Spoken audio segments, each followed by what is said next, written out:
వికలాంగుల కోటాలో ప్రభుత్వ ఉద్యోగం పొందిన ఓ మహిళా ఉద్యోగి చేసిన డాన్స్ ప్రస్తుతం వివాదాస్పదంగా మారింది. డిజేబుల్డ్ సర్టిఫికెట్ పెట్టి ఇటీవలే ఎక్సైజ్ శాఖలో విధులు చేపట్టిన ఆమె యువకులతో కలిసి స్టేజ్పై డాన్స్ చేసి ఆశ్చర్యపరిచారు. ఆ వీడియోలతో అసలు ఆమె వికలాంగురాలేనా అనే అనుమానం ప్రజల్లో వచ్చింది. దీంతో ఓ విద్యార్థి సంస్థ ఫిర్యాదుతో సర్కార్ విచారణకు ఆదేశించింది. మధ్యప్రదేశ్లో జరిగిన ఈ ఘటనకు సంబంధించిన వీడియో ప్రస్తుతం సోషల్ మీడియాలో వైరల్గా మారింది. ఇక వివరాల్లోకి వెళ్తే, ప్రియాంక కదం అనే యువతి వికలాంగుల కోటా కింద ఎక్సైజ్ శాఖలో ఉద్యోగం సాధించింది. జిల్లా ఎక్సైజ్ అధికారిగా ఎంపికైన ఆమె గత శుక్రవారం ఓ వేడుకలో యువకులతో కలిసి డాన్స్ చేసింది.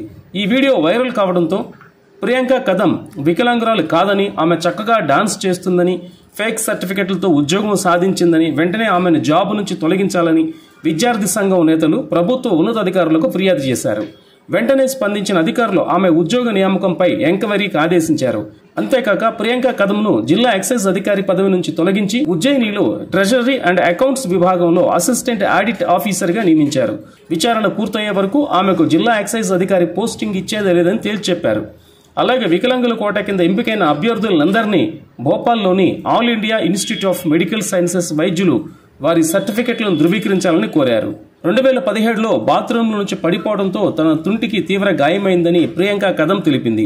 ఎంఆర్ఐ స్కాన్లో అవాస్క్యులర్ నెక్రోసిస్ ఉందని తేలింది. ఆ తర్వాత 4 సార్లు శస్త్రచికిత్స జరిగిందని, తనకు 45% వైకల్యం ఉన్నదని ఆమె వివరించింది. ఇది పరిశీలించి చూస్తేనే తెలుస్తుందని, తాను వికలాంగురాలుగా కనిపిస్తానని ఆమె చెప్పారు. దీనిపై ఇప్పుడు దర్యాప్తు కొనసాగుతుంది.